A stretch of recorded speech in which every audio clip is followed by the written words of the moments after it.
86వ కీర్తన మొదటి వచనం నుంచి 17 వచనాలు ఉంటాయి. మనం కలిసి ఈ కీర్తన ధ్యానం చేద్దాం. 86వ కీర్తన. యెహోవా, నేను దీనుడును దరిద్రుడును, చెవియొగ్గి నాకు ఉత్తరమేము. నేను నీ భక్తుడను, నా ప్రాణము కాపాడము. నా దేవా, నిన్ను నమ్ముకుని ఉన్న నీ సేవకుని రక్షింపము. ప్రభువా, దినమెల్లా నీకు మొరపెట్టుచున్నాను, నన్ను కరుణింపము. ప్రభువా, నా ప్రాణము నీ వైపునకు ఎత్తుచున్నాను, నీ సేవకుని ప్రాణము సంతోషింపజేయము. ప్రభువా, నీవు దయాళుడవు, క్షమించుటకు సిద్ధమైన మనస్సు గలవాడు, నీకు మొరపెట్టు వారందరి ఎడల కృపాతిశయము గలవాడు. యెహోవా, నా ప్రార్థనకు చెవియొగ్గుము, నా మనవుల ధ్వని ఆలకింపము. నీవు నాకు ఉత్తరమిచ్చేవాడు గనుక నా ఆపత్కాలమందు నేను నీకు మొరపెట్టుదును. ప్రభా, నీవు మహాత్మ్యము గలవాడవు, ఆశ్చర్య కార్యములు చేయవాడు, నీవే అద్వితీయ దేవుడు. ప్రభా, దేవతలలో నీ వంటి వాడు లేడు, నీ కార్యములకు సాటి అయిన కార్యములు లేవు. నీవు సృజించిన అన్ని జనులందరూ వచ్చి నీ సన్నిధిని నమస్కారం చేదురు, నీ నామము గణపరచదురు. యెహోవా, నేను నీ సత్యమును అనుసరించి నడుచుకున్నట్లు నీ మార్గమును నాకు బోధింపము. నీ నామమునకు భయపడినట్లు నా హృదయమునకు ఏకదృష్టి కలుగజేయము.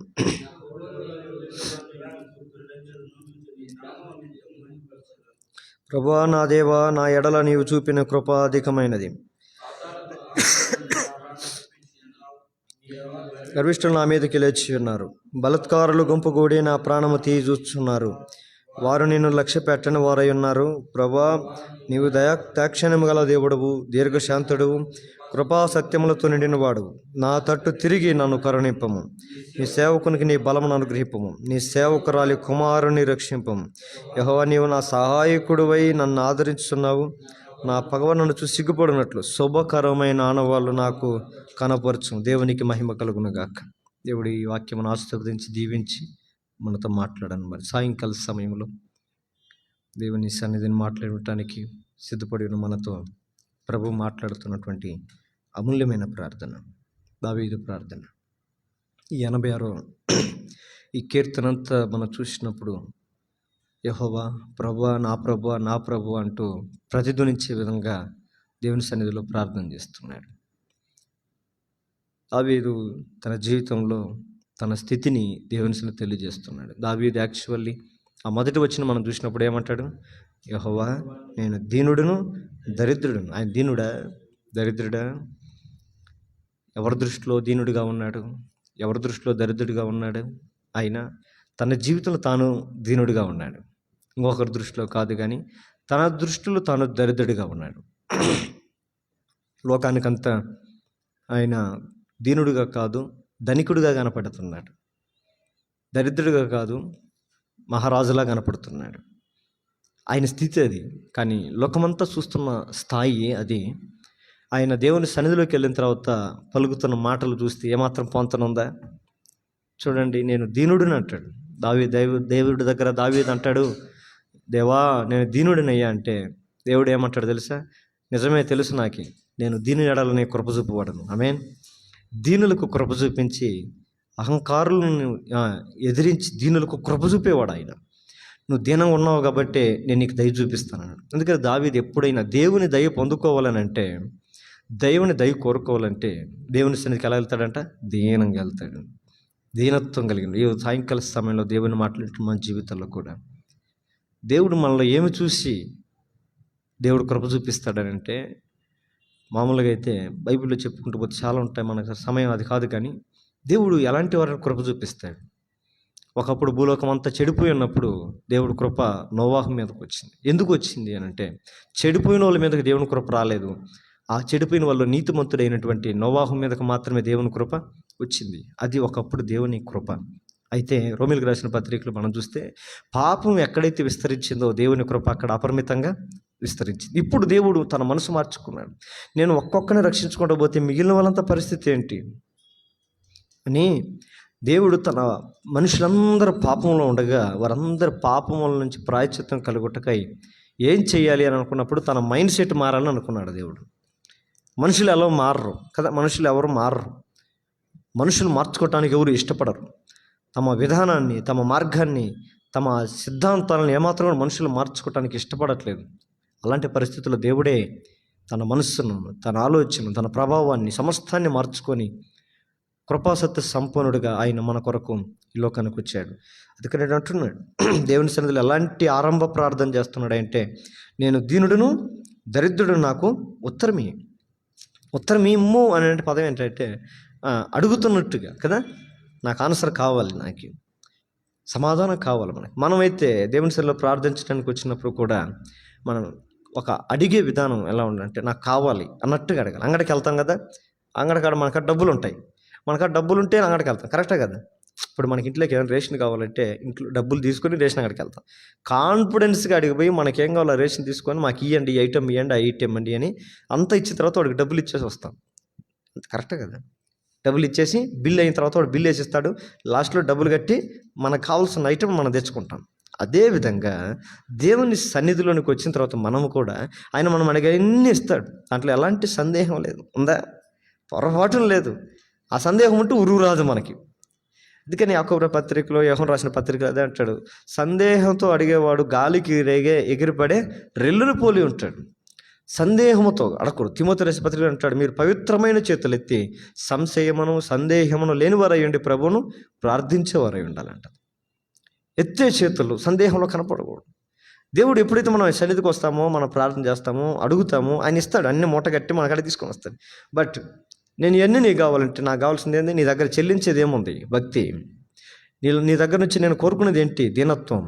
నీ దగ్గర నుంచి కోరుకునేది ఏంటి? తగ్గింపుతాను. అందుకనే సొలొమోను కూడా మందిరం కట్టి అదే అంటాడు, అయ్యా ఎవరైనా సరే ఈ ఆలయంలోకి వచ్చి తమ ప్రజలు తాము తగ్గించుకొని ప్రార్థన చేస్తే ఆకాశమందుండి వారి ప్రార్థన నువ్వు జరిగించుదువుగాక అంటాడు. దేవుడికి ఇవ్వాల్సినది అది. అందుకని ఆయన అంటున్నాడు, ఆయన దేవా నేను దీనుడును దరిద్రుడును, నా చెవికి ఆ ప్రార్థన మీద. ఇప్పుడు 2వ వచనంలోకి అంటాడు, ఆయన ఏమంటాడు తెలుసా, నేను నీ భక్తుడినయ్యా అంటాడు. అబ్బా ఎంత మంచి మాట ఇది. ఎవరు భక్తుడు? భక్తి అంటే ఏంటి? భక్తి అంటే అంబికా దర్బార్ భక్తి. భక్తి అంటే అంటే భగవంతుడని, అంటే ఆసక్తిలో లాస్ట్ పదాన్ని కలిపి భగవంతుని ఎడల ఆసక్తి.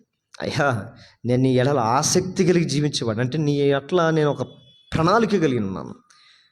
నా జీవితంలో నాకు దేని మీద ఆసక్తి అయ్యా అంటే, దేని మీద? నాకు భగవంతుడి మీద ఆసక్తి. అందుకనే భగవంతుడిలో మొదటి అక్షరము, ఆసక్తిలో లాస్ట్ అక్షరం కలిపితే భక్తి. భక్తి కలిగిన వాడినయ్యా నేను. కాబట్టి నువ్వేం చేయాలి తెలుసా? నా ప్రాణమును కాపాడు. యెహోవా తన భక్తుల ప్రాణమును ఆయన కాపాడుచున్నాడు అని ఈయనే రాస్తాడు ఒక దిక్క, ఇదే కీర్తనలలో. తన భక్తుల ప్రాణాన్ని కాపాడేవాడు. తన భక్తుల మరణం కూడా దేవుని దృష్టికి ఎలాంటిదంట? విలువ కలిగినదంట.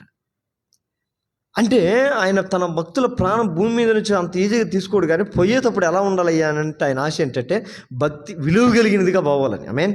భక్త్ సింగ్ గారు చనిపోయాడు. భక్త్ సింగ్ గారు చనిపోయిన తర్వాత ఆయన ఆ హైదరాబాద్ ప్రాంతంలో చనిపోయిన తర్వాత ఈ దేశంలో నుంచి నలువైపుల నుంచి ప్రజలు గుంపులుగా వచ్చి కొన్ని లక్షల కొలది ఎగ్జాక్ట్లీగా దానికి లెక్కలేదు, కానీ ఫుల్గా క్లౌడ్ అయిపోయింది ఆ రోడ్లో ఆయన తీసుకుని వెళ్తుంటే. అప్పుడు అక్కడ ఆ ప్రాంతంలో వెళ్తున్నటువంటి కొంతమంది సీఎంలు కూడా చూసి ఆశ్చర్యపోయారు, ఏం జరుగుతుంది ఇది అని. అప్పుడు అన్నారంట, దైవజనుడైన భక్త్ సింగ్ గారు చనిపోయాడంటే. భక్త్ సింగ్ గారు ఎవరైనా? ఇంత గొప్ప మనిషి అసలుకి ఎప్పుడేం లేదే, ఇంత మంచి ఆయన మనం పేరు చెప్పుంటే మనం కూడా వెళ్ళిందాం కదయ్యా అన్నారంట. ఎంత విలువైనది బ్రదర్ ఏసన్న గారు చనిపోయాడు.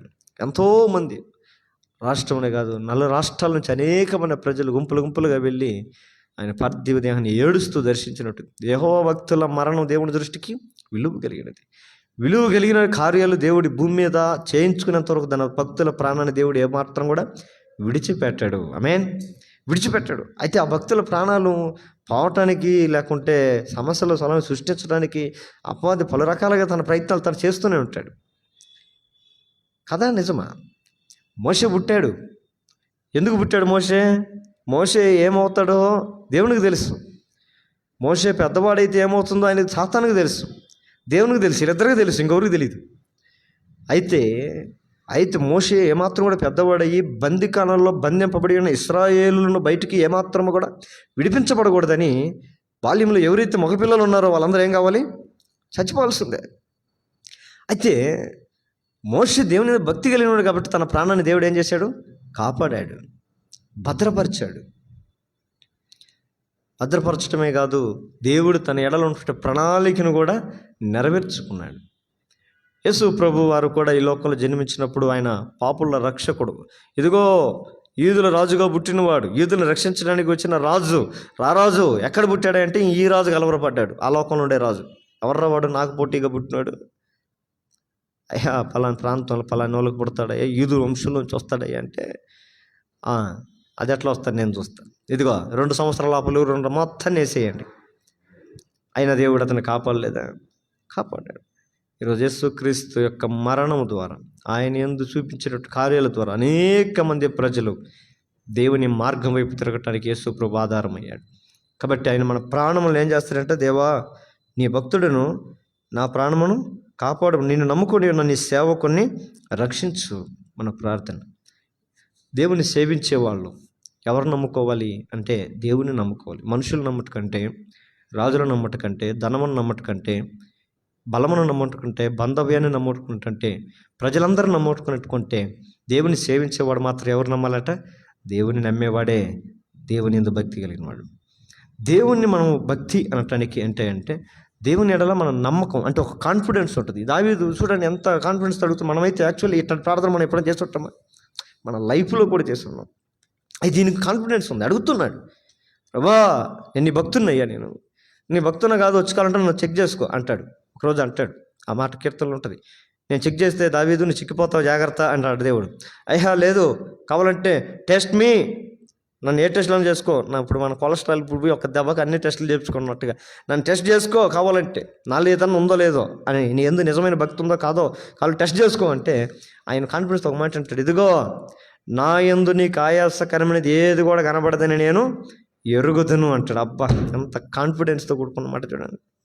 అందుకని ఆ పవర్ఫుల్ భక్తి ఆయన ఉంది కాబట్టి పవర్ఫుల్ ప్రార్థన కూడా చేస్తున్నాను. నాకు కావాల్సిందే ఎన్ని, నాకు ఇవ్వాల్సిందే నువ్వు. ఏదంటే నేను నమ్ముకున్నాను అన్నయ్య, నేను ఇంకెవరు నమ్ముకున్నాను? కొండలు తట్టేస్తాను, ఈటి తట్టేస్తాను నా కన్నులు, నేను నిన్ను నమ్మి ఉన్నా, నాకు సహాయం చేయి, నా ప్రాణమును నన్ను రక్షించు అని అంటున్నాడు. ఎట్లా చేస్తున్నాడయ్యా ఇలాంటి ప్రార్థన? ఎట్లా చేస్తున్నాడు ప్రార్థన? రోజుకు ఒకసారా, ఒక టైమా? 3వ వచనంలో ఏమంటాడు ఆయన? ప్రభా దినమెల్లా నీకు ప్రార్థన చేస్తున్నాడు. ఎప్పుడు? దినమెల్లా. మనమైతే దినమునికి ఎన్నిసార్లు చేస్తాం? సతీష్ ఎన్నిసార్లు చేస్తాం? 3 సార్లే? అబ్బో నిజమేనా? ఎట్ట 2 కలిసి వస్తున్నాయి కాబట్టి సరిపోయింది నీకు. మధ్యలో ఎప్పుడు చేస్తున్నావు? అదే అన్న తినేటప్పుడు 3 పూట్లనా? అవునా? నేను కూడా చేస్తాను. నేను అన్న తినేటప్పుడల్లా చేస్తాను. 3 అది ఇది 1 4 5 ఒక 6-7 సార్లు బాధ అయితే నాకు తెలిసి. బట్ దావీదు అయితే ఏం చేస్తున్నాడు? దినమెల్లా ప్రార్థన చేస్తున్నాడు. సాధ్యమా? ఒక క్రైస్తవునికి సాధ్యమా? క్రైస్తవులకు సాధ్యం కాదు, కానీ దేవుని యందు భక్తులకు మాత్రం ఇది సాధ్యం. ఆమేన్. దావీదు భక్తి కలిగిన వాడే. దావీదు కూడా రాజు, ఆయన బాధ్యతలు ఉన్నాయి, అన్ని పనులు ఉన్నాయి, అన్ని కర్తవ్యాలు ఉన్నాయి, అన్ని నెరవేర్తిస్తూనే కూడా ఆయన దినమునకు 10 సార్లు ప్రార్థన చేసేవాడు. మరి 10 సార్లు దేవునికి ప్రార్థన చేస్తే 2 అవర్లు ఏం చేసేవాడు? 12 అవర్లు, 24 గంటలు కదా రోజుకి, 24 గంటలు కదా. ఆ రోజులు ఎన్ని గంటలకు నిద్రపోవచ్చు వాళ్ళు? ఇప్పుడులాగా సెల్ ఫోన్ లేవు, ఆండ్రాయిడ్ లేవు, ఏమి లేవు. ఆ రోజుల్లో నాకు తెలిసి బహుశా ఒక 6-7 గంటలకంతా పక్క ఎక్కుతారా శుభ్రంగా? మేము మా దినాలకు వచ్చాను, మేము 7 గంటలకు మంచాల మీద పండుకుంటే 9 గంటలకు అర్ధరాత్రి మాకు, 8 గంటలకంతా దెయ్యాలు తిరిగే టైం మాకు. మా కాలంలోనే, ఇంక ఈయన కాలంలో చూసుకోవాలి, ఇంకేసుకో. మాకు లైట్లు ఉండే కాలంలో, ఆయనకి దీపాలు కూడా లేవు. అప్పట్లో ఏ దీపాలు ఉండేది మనకు తెలియదు. ఏ దీపాలు? నూనె దీపాలు ఉంటాయి. నూనె అమ్మని పోస్తూ ఉంటే కాలుతూ ఉండేది కదా, దాన్ని సేవ్ చేసుకోవాలి వాళ్ళు, దుర్వినియోగపరుచుకోవడానికి వీల్లేదు. నాకు తెలిసి మహా అయితే ఒక 6 గంటలకంతా క్లోజ్ చేసి పండుకునే రకమేమో. ఇప్పుడు ఉదయం 6 గంటలకు పండుకుంటే మళ్ళీ ఉదయం 6 గంటలకు పండు, అప్పుడు ఎంత టైం అయింది? ఎంత టైం అయింది? 12 అవర్లు అయింది కదా. 6 నుంచి మళ్ళీ 60 12 వచ్చా. ఇంక ఈ మధ్యలో 12 అవర్లు మళ్ళీ ప్రార్థనలో ఉండే. ఎట్లా? ఈ మేల్కొన్న సమయం అంతా ప్రార్థన అంటే అన్ని సందర్భాల్లో దేవునికి మొరపెట్టే అనుభవం. అందుకని దేవుడు మనకు నేర్పిస్తున్నది. ప్రభా నీ వైపునకు నా ప్రాణము ఎత్తుచున్నాను, నా ప్రాణమును సంతోషింపజేయం. నా ప్రభా, నా ప్రభా, నా ప్రభా. అబ్బా, ఈ ప్రభా ప్రభా ప్రభా అని పిలిచే పదం పిలుస్తూ ఉంటే దావీదుకి ఎంత ఆనందం, మనకు కూడా అంత ఆనందం ఉంది కదా. నా ప్రభు అంటున్నాడు. మా ప్రభు అని అంటే ఏదో గుంపులో పోయిందని లెక్క. నా ప్రభు అంటున్నాడు. నా ప్రభువా, నా దేవా అంటాడు. యెహోవా అంటున్నాడు. ఆయన సర్వాధికారిగా దేవుడు. దేవుడిని మనం నోటారా నా ప్రభువా అని పిలవగలిగితే ఆయన దేవుడు మన ఏమని అంటాడు తెలుసా? నా కుమారుడా, నా కుమార్తె అని ఆయన కూడా పిలుస్తాడు. నా కుమారుడా, నా కుమార్తె అని పిలుస్తాడు. మనం ఆయన్ని మన ప్రభువుగా మనం అభిషేకించుకోవాలి. అందుకని ఈడు అంటున్నాడు, ఆయన 6వ వచనంలో అంటాడు, యెహోవా నా ప్రార్థనకు కూడా చెవియొగ్గు. ఎందుకంటే ఈ 5వ వచనంలో పైన అంటాడు, నీకు మొరపెట్టువాడు ఎడల నీవు కృపాతిశయము కలిగిన వాడు కాబట్టి. ఆయన మొరపెట్టువారు ఎడల దేవుడు కృప అతిశయము కలిగినటువంటి వాడు. అంతే, కృప చూపించులో అతిశయిస్తేవాడు, అంటే సంతోషించేవాడు. కొంతమందికి ఏదన్నా ఒక మంచి పని చేస్తే మనం ఎంత సంతోషిస్తాం కదా, మనం ఎంత ఆనందిస్తాం. ఇదిగో నేను ఫలానా టైం నేను చేసినా కాబట్టి వాళ్ళు హ్యాపీగా ఉన్నారంటే మనకెంత ఆనందం. మనం కూడా కొంతమంది చెప్తాం, అమ్మ ఈ టైంలో మీరు ఆదుకోండి, మీ పేరు చెప్పుకుంటాము, ఎడైనా కానీ మేము బాగా బతికితే మిమ్మల్ని మర్చిపోమని చెప్పి మనం కూడా అతిశయిస్తాం కదా. అట్లాగే దేవుడు కూడా ఏంటి అంటే ఆయనకు మొరపెట్టారు వారి ఎడల ఏదన్నా కృప చూపించిన కృపను బట్టి ఆయన అతిశయించేవాడంట. దేవునికి స్తోత్రం. ఈ కృప మళ్ళీ మీరు ఇన్నిసార్లు కృప చూపించు అన్నీ చూపించు అంటే దీనికి ఏమన్నా వాల్యుబుల్ ఏమన్నా చెల్లించాలంటే అది కూడా ఏం లేదు. ఈ కృప కేవలం మనకు ఉచితముగా అనుగ్రహించబడేదంట. ఉచితముగా ఫ్రీగా వచ్చేది కాబట్టి మనం పొందుకోవచ్చు. ఈరోజు ఫ్రీగా అనేది కాబట్టి దాన్ని నెగ్లెక్ట్ చేస్తాం, పనికిరాంది ఊరక వచ్చేది అనేది, ఊరకిస్తారంటే అది వ్యర్థమైందే అన్న భావన ప్రతి మనుషులలో కట్టుకోనుంది. అయితే దేవుని కృప మాత్రం ఈరోజు అలాంటి వ్యర్థమైనది కాదు, అది చాలా ప్రయోజనకరమైనది, చాలా శక్తివంతమైనది, మన జీవితాల్లో అవసరమైనది కూడా. అందుకే నేను అంటున్నాడు, దేవా నువ్వు కృప చూపుట్టుకో, కృపాతిశయం కలిగినటువంటి వాడు కాబట్టి ఇదిగో నా ఆపత్కాలంలో నేను నీకు మొరపెట్టుచున్నాను. మనకి ఏదైనా వచ్చినప్పుడు, ఆపద వచ్చినప్పుడు మొరపెట్టెదును అంటున్నాడు. మొరపెట్టాను అని అనట్లేదు కానీ మొరపెట్టెదును అంటున్నాడు కదా, అదే ఉందా? ఏమంటాడు ఆడ 7వ వచనం లాస్ట్లో, నేను నా ఆపత్కాలంలో నేను నీకు మొరపెట్టేదని అంటున్నాడు. అంటే చేసే పని చెప్తున్నాడు. మొరపెట్టేదని అంటే ఆయన చేసే పని మనకు కూడా నేర్పించే పని. మనం కూడా మన కాలం ఏ కాలంలో ఉన్నాం, అన్ని కాలాల్లో అన్ని సందర్భాల్లో మన దేవుడు నమ్ముకొనదగినవాడు. కొన్ని కాలాలకి కొన్ని పని చేస్తాయి. ఇప్పుడు చలికాలంలో మనం వేసుకునే చోట్ల ఎండాకాలం వేసుకోండి, అవద్దా? ఉపయోగపడదు. వానాకాలం వేసుకునే జర్కిన్ ఎండాకాలం వేసుకుంటే సరిపోద్దా? సరిపోదు. అంటే దానికి సరిపోయే ఉంటాయి, ఆ కాలానికి ఆయే తగినటువంటి. కొన్ని ఆయా కాలాలకు ఆయా ఫుడ్లు కూడా ఉంటాయి, కరెక్టే కదా. చలికాలానికి సర్ది తింటే ఏమైపోయింది అంటారు, అన్నీ అందుకే జలుబులు అంటారు. అది సర్దిపోద్ది అన్నీ తినకుండా ఎండాకాలం మాత్రం ఏం కావాలని కోరుకుంటారు? ఏం కావాలంటే చల్లటి కావాలా, చల్లవి కావాలా. అప్పుడు పాసిపోయిన పర్వాలే, చెడిపోయిన పర్వాలే, అప్పుడు ఫ్రిడ్జ్ ఎత్తుక్కుంటా పోతాం, తౌరులాడుకుంటా పోతాం. నీళ్ళు పెట్టు అని పోసుకోవడానికి మంచి నీళ్ళు కావాలి, చల్లటి నీళ్ళు కావాలి. అదే చలికాలం పోసుకుంటే అమ్మో చచ్చిపోతాం చలి. అన్ని కాలాల్లో కొన్ని కాలాల్లో పనికిరానివి పనికి వచ్చేవి భూమి మీద ఉంటే, ప్రతి కాలములో మనకు సహాయకుడిగా ఉండేవాడే మనం ఆరాధిస్తున్న ప్రభు అయిన యేసుక్రీస్తు వారు. ఆయన ఏ కాలము అంటే ఆపత్కాలం. సంతోషానికి ఒక కాలం ఉంది, ఆనందానికి ఒక కాలం ఉంది, బాధలకు ఒక కాలం ఉంది, వ్యధలకు ఒక కాలం ఉంది, అవమానాలకు ఒక కాలం ఉంది, నిందలకు ఒక కాలం ఉంది. భూమి మీద ప్రతిదానికి ఏదో ఒక కాలంలో ఉంది. ఈ కాలంలో ఏ కాలంలో మనం ఉన్నాం? ఆనందపడే కాలంలో ఉన్నామా? బాధల కాలంలో ఉన్నామా? అనారోగ్యాల కాలంలో ఉన్నామా? అయితే ఒకటి, ఈ భూమి మీద అన్ని కాలాలను అనుభవించిన వాడే మనిషి. అంతేగాని ఈ ఏబు గ్రంథంలో అంటాడు అన్నమాట, అయ్యా మనుషులు ఎందుకయ్యా పుడుతున్నారయ్యా, చూద్దాం అన్నమాట. ఏబు గ్రంథంలో మనుషులు ఎందుకయ్యా పుడుతున్నారయ్యా భూమి మీద అని అడిగితే బైబిల్లో ఒక మంచి మాట అంటాడు, చూడండి ఆ మాట.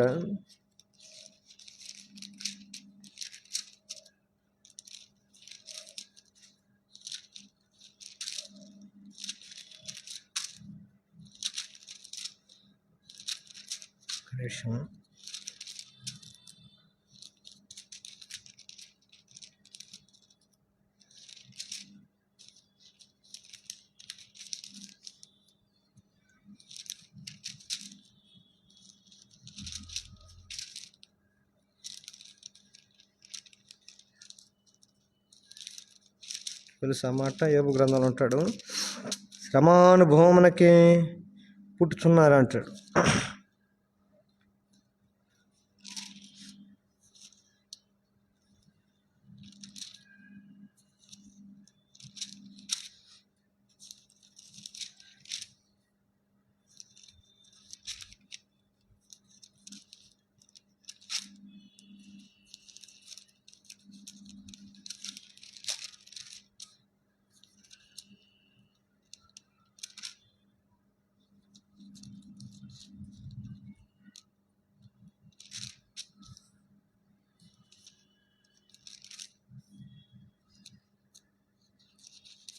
దొరకలేదు.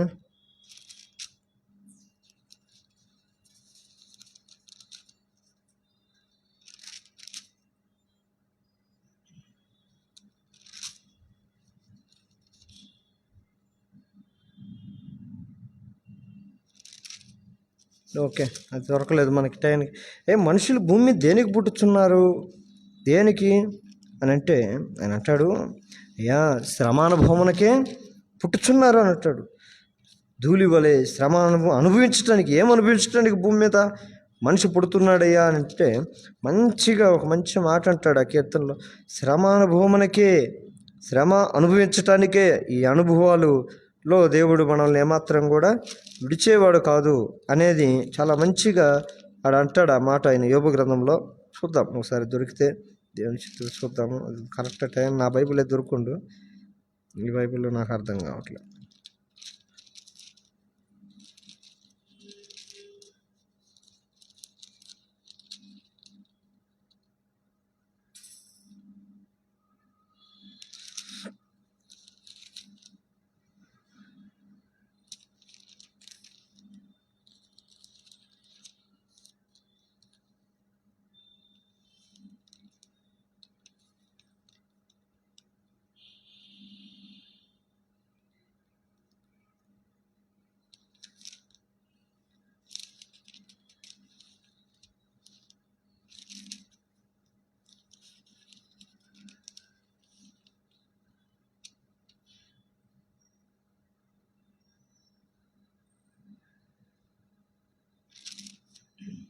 ఓకే, కాబట్టి ఇక్కడ దేవుని యొక్క అనుభవాలు మనం జ్ఞాపకం చేసుకున్నట్లు కీర్తనకారుడు అంటాడు, ఏమంటున్నాడయ్యా, ఇదిగో నువ్వు మహాత్మ్యం కలిగినటువంటి అన్ని కాలములలో నువ్వు ప్రార్థన చేస్తున్న ఆపత్కాలమందు నేను నీకు మొరపెట్టెదను అంటాడు. చూడండి 5వ అధ్యాయం, యోబు గ్రంథం 5వ అధ్యాయం 6వ వచనం. యోబు గ్రంథం 5వ అధ్యాయం 6వ వచనం. శ్రమ ఎక్కడి నుంచి పుట్టదంట? బాధ భూమిలో నుండి రాదంట, నిప్పురోల పైకి ఎగిరినట్లు. అయ్యబ్బా, ఎంత మంచి మాట అండి. శ్రమలు అనుభవించే వాళ్ళు ఎట్ట కనపడతారు మన కంటికి? ఈడేదో దుర్మార్గం పనులు చేశాడు, ఈడేదో పాడు పనులు చేశాడు, ఈడేదో ఇది చేశాడు, లేదంటే అల్ల వాళ్ళని ఏదో అన్నాడు, వాడికి తగిలింది శాపం. లేదంటే ఒక్కోసారి మమ్మల్ని ఏదో అన్నారు, మన శత్రువు ఏదైనా కష్టపడుతుంది అనుకో, మనమేమంటామా? వాడు మమ్మల్ని అన్నాడు కాబట్టి సస్తా ఉన్నాడు ఈరోజు ఒక్క సాగు. మాకు వ్యతిరేకంగా ఉన్నాడు కాబట్టి దేవుడు ఉన్నాడు, దేవుడు చూపిస్తున్నాడు అని ఆయన అది కాదు. వాడైనా మనమైనా ఎవరైనా ఎక్కడి నుంచి పుట్టమంటయ్యా? శ్రమ ఎక్కడి నుంచి పుట్టదంట? ధూళిలో నుంచి రాదు, ధూళిలో నుంచి రాదు శ్రమ. ధూళిలో నుంచి వచ్చేది ఇన్ఫెక్షన్లు అవి ఉంటాయి అంతే. శ్రమలు ఎక్కడి నుంచి వస్తాయంట? మనుషుల్లో నుంచే. కింద అంటాడు ఇంకా, బాధ భూమిలో నుండి మొలవదు, చెట్లు కాదు మొలవటానికి. మరి ఎక్కడి నుంచి వస్తున్నాయి బాధలు? దేనికి వస్తున్నాయి ఈ కష్టాలు? దేనికి వస్తున్నాయి ఈ శ్రమలు? దేనికి వస్తున్నాయి ఈ బలహీనతలు అని అంటే మనుషులు దేనికే అంటే శ్రమానుభవమునకే పుట్టుచున్నారు. శ్రమ దేనికి వస్తుంది అని అంటే ఒక అనుభవానికి. ఏ అనుభవం కావాలి అని అంటే దావీదు లాంటి ఉన్నతమైన అనుభవం కావాలి. ఆమేన్. ఏదయ్యా శ్రమకాలం ఇది, ఈ శ్రమకాలంలో నేను నీకు మొరపెట్టదని అన్నాడు. ఈ అనుభవం దేవుని దగ్గరకు వచ్చే అనుభవం నేర్పించడానికి. కొంతమంది శ్రమల్లో చెదిరిపోతారు, కొంతమంది శ్రమల్లో కొట్టుకుపోతారు. పెద్ద వర్షం వచ్చింది, ప్రళయం వస్తే ఏం చేస్తుంది? ఊర్లో ఉండే చెత్త అంతా కొట్టుకొని ఏం చేస్తుంది? మా ఊర్లో ఒకప్పుడు వచ్చింది మంచి వర్షం, మేము విన్నప్పుడు ఆ వర్షం అంతా వచ్చి అక్కడక్కడ మా ఊరు బయట ఉన్న గన్లు అయినా నిండుకొని అక్కడ ఉన్న బొమ్మలన్నీ కొట్టుకొచ్చి ఇళ్ళకి చేరేది. ఆ కప్పలు, ఆ చెదరమంతా, ఆ పైన అంతా పెంట కూడా వచ్చేది. ఆ చెన్నైలో కొంతమంది అంటూ ఉంటారు, చెన్నైలో ఎప్పుడు అట్లా ప్రాంతాలు చూడలేదు కానీ మా వాడు వెళ్ళాడని 6 రోజులు అన్నం తినకుండా వచ్చిండు, కళ్ళలో పెట్టుకొని వచ్చిండు ప్రాణవాడు. ఏంటి దేనికి ఇట్ట అయిపోయినావంటే చెన్నై పరిస్థితులు చూసాను. చెన్నైలో ఏమంది పరిస్థితి? బాగుంటుంది కదా, చెన్నై మంచి సిటీ కదంటే మంచి సిటీయే, వాన వస్తే మాత్రం కంపు సిటీ. అదంతా ఎక్కడెక్కడో దాగి ఉన్న ధనము, దాగి ఉన్నటువంటి రహస్యంలో ఉన్నటువంటి సంపద బయటకు వచ్చినట్టుగా వర్షం వస్తే అర్థం వచ్చేసిందంట రోడ్ల మీదకి. ఏంది అదే మనం వదిలేసిందంత మన కాడికి వచ్చి తీసుకోండి మళ్ళీ మీరేని, వడ్డీతో కూడా మీకు ఇస్తా అన్నట్టుగా వచ్చిందంట రోడ్ల మీదకి. చూసి తట్టుకోలేకపోయే పరిస్థితి. ఇది మనుషుల జీవితాల్లో కూడా, మనుషుల బ్రతుకుల్లో కూడా కొన్ని కాలాలు ఉంటాయి. ఆ కాలాలు, శ్రమ కాలంలో మనం ఉంటే మనం ఏం చేయాలి? దేవునికి ప్రార్థించే పరంగా ఉండాలి. అందుకని ఈ అధ్యాయం అంతా చూస్తే ఆయన ప్రార్థనలే, ఆయన కార్యాలే. ఏడుకొని ఒక మంచి మాట్లాడి చూసుకుని ప్రార్థన చేద్దాం. 14 వచ్చిన చూడండి. దేవా, గర్విష్ఠులు నా మీదకి లేచి ఉన్నారు, బలత్కారులు గుంపుగూడి నా ప్రాణము తీర్చుచున్నారు. వారు ఎవరినంటయ్యా? ఈ మాట బాగా చదవాలి, అర్థమవుతాడు.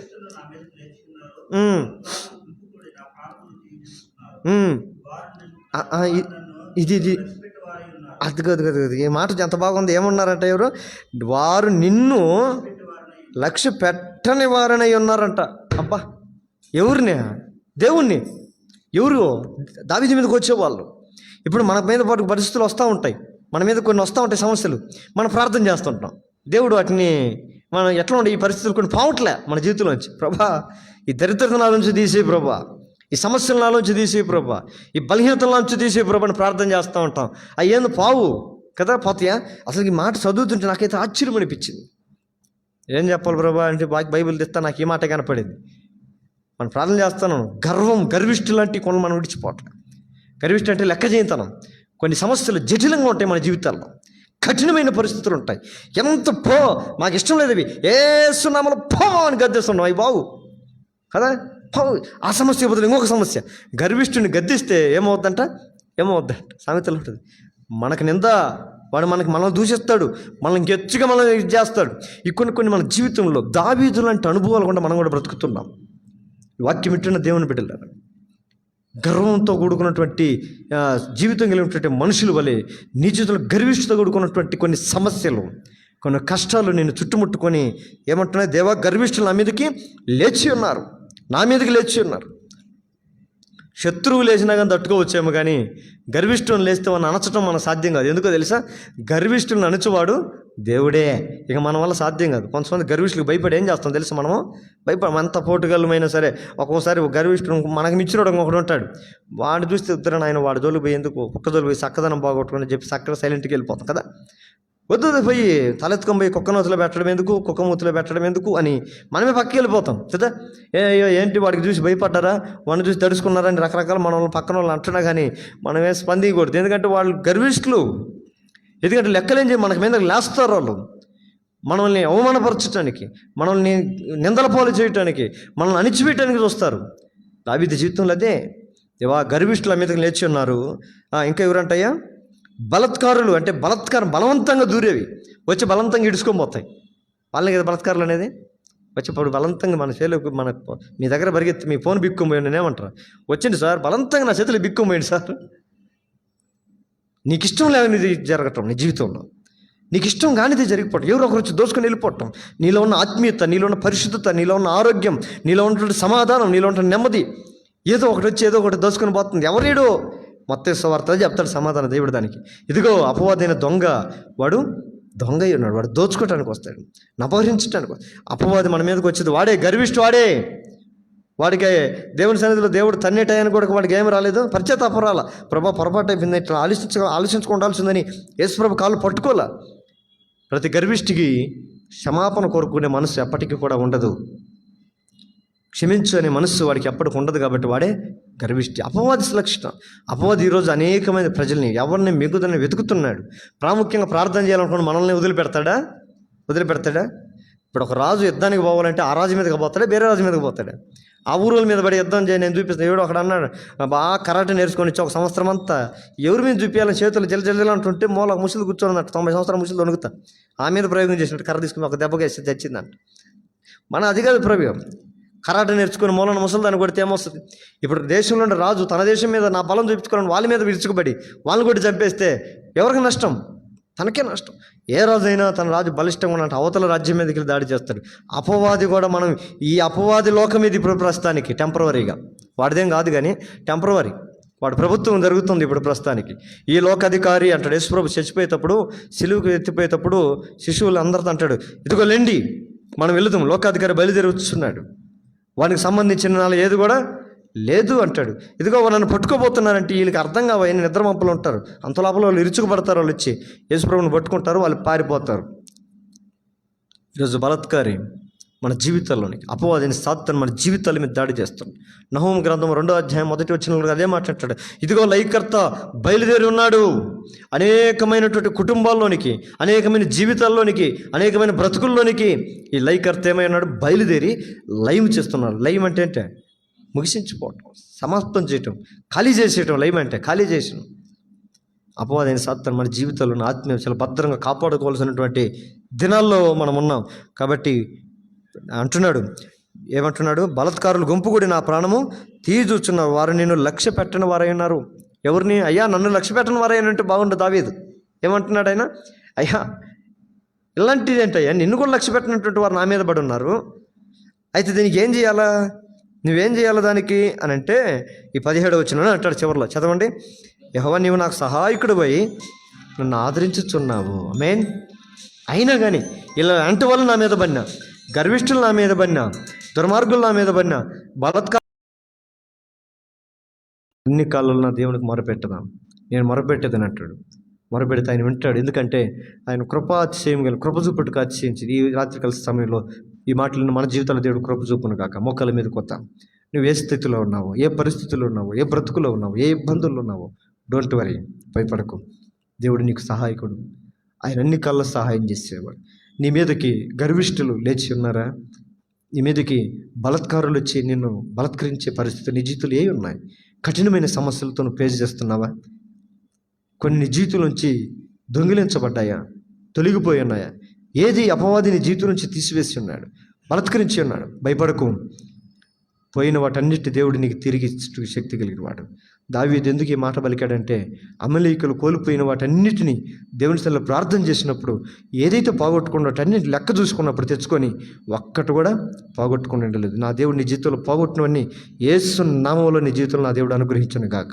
ఆయన నిన్ను ఆదరించి నీ ఎడల, నీ జీవితం ఎడల, నీ కుటుంబం ఎడల కృప చూపించి నేను బలపరిచి నడిపించును గాక. ప్రార్థన చేసుకుందాం.